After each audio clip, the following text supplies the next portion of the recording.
Hi friends, అందరూ ఎలా ఉన్నారు?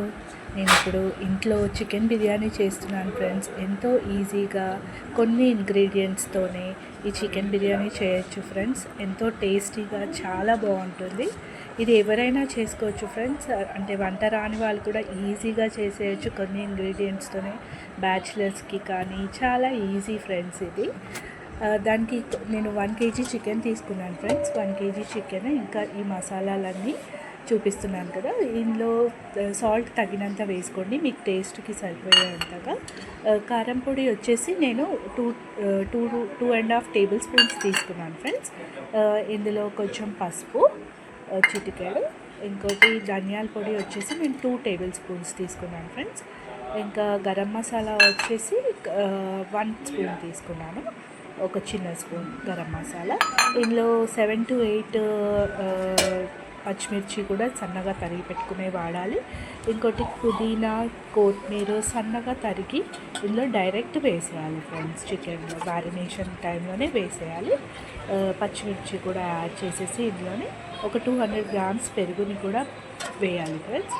పెరుగు పుల్లగా ఉంటే ఇంకా బాగుంటుంది. ఒక నిమ్మకాయ కూడా కట్ చేసి ఇందులోనే స్క్వీజ్ చేసేయాలి. ఒక నిమ్మకాయ ఇప్పుడు, ఇంకో నిమ్మకాయ లాస్ట్లో వాడాలి ఫ్రెండ్స్. అది ఎప్పుడో నేను చూపిస్తాను మీకు. మొత్తం అంతా స్క్వీజ్ చేసేసి దీన్ని చికెన్కి మొత్తం మంచిగా మ్యారినేట్ చేసుకోవాలి ఫ్రెండ్స్. మంచిగా పీసెస్కి పట్టేలాగా దాన్ని మిక్స్ చేసుకోవాలి. అన్ని ఐటమ్స్, అన్ని మసాలాలు మంచిగా ముక్కకి పట్టేలాగా మంచిగా మ్యారినేట్ చేసి పెట్టుకోండి ఫ్రెండ్స్. ఈ బిర్యానీ చాలా టేస్టీగా ఉంటుంది ఫ్రెండ్స్. ఒకసారి ట్రై చేసి చూడండి. నాకైతే ఎంతో ఫేవరెట్, ఎంతో ఇష్టం ఈ చికెన్ బిర్యానీ. సో బయట బిర్యానీ కంటే నాకు నా చేతితో చేసుకున్న ఈ బిర్యానీయే చాలా ఇష్టం ఫ్రెండ్స్. ఒకసారి మీరు కూడా ట్రై చేస్తారనుకుంటున్నాను. ఇంకోటి, ఆనియన్స్ కూడా సన్నగా తరిగి పెట్టుకోవాలి ఫ్రెండ్స్. ఒక కడాయిలో కొంచెం నెయ్యి, ఒక 2-3 టేబుల్ స్పూన్స్ నెయ్యి, ఇంకా ఒక 150 grams వచ్చేసి ఆయిల్ వేసుకోవాలి ఫ్రెండ్స్. ఆయిల్ వేసుకొని, ఇది బిర్యానీకి సరిపడా ఆయిల్ అనమాట. సో ఇందులోనే సన్నగా తరిగి పెట్టుకున్న ఇలా పొడవుగా ఆనియన్స్ కట్ చేసి పెట్టుకోవాలి ఫ్రెండ్స్. ఇవి బ్రౌన్ కలర్లో, గోల్డెన్ బ్రౌన్ కలర్ వచ్చే వరకు ఫ్రై చేసుకోవాలి. సో బయట చల్లగా ఉంది, మా హస్బెండ్ మిర్చి తెచ్చారు. మధ్యలో మిర్చి కూడా తినడం అయిపోయింది, ఆనియన్స్ కూడా బ్రౌన్గా అయిపోయాయి.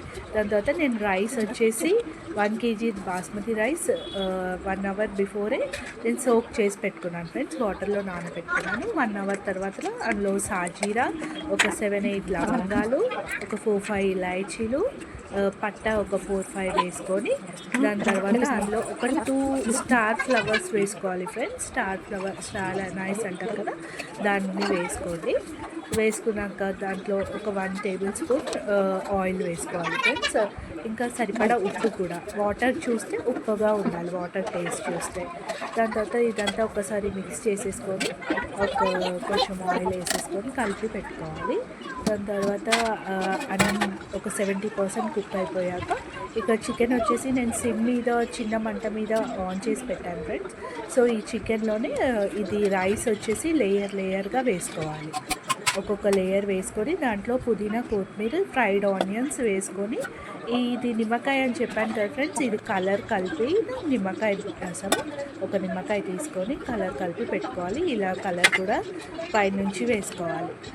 మీ ఇష్టం ఉంటే వేసుకోవచ్చు, లేదంటే లేదు ఫ్రెండ్స్. కలర్ అది ఆప్షనల్. ఇలా పైనుంచి గరం మసాలా పౌడర్ వేసేసుకొని, ఈ మిగిలిన ఆయిల్ అంతా అందులో బిర్యానీ రైస్లో వేసేసి ఒకసారి చూసుకొని దాని మీద మూత పెట్టేసి, ఏదైనా బరువుగా ఉన్నది పెట్టండి ఫ్రెండ్స్. నేను గిన్నెలో వాటర్ పోసి పెట్టేశాను. ఇంకా ఒక 20 minutesలో, ఒక 15 minutes హై ఫ్లేమ్లో, ఒక 10 minutes లో ఫ్లేమ్లో పెట్టేస్తే టేస్టీ బిర్యానీ రెడీ అయిపోయింది ఫ్రెండ్స్. అసలు ఎంత యమ్మీగా వచ్చిందంటే, కలర్ఫుల్, టేస్టీ, చాలా బాగుంది. అసలు అయితే నాకు ఎంతో నచ్చే బిర్యానీ. అసలు ఆ రోజైతే ఇంకా బాగా కుదిరింది ఫ్రెండ్స్. ఎందుకో మీకు చూపించాలనేమో, చాలా అంటే చాలా టేస్టీగా ఉండే. అసలు మా వారికి కూడా చాలా నచ్చి సూపర్ ఉంది అన్నారు.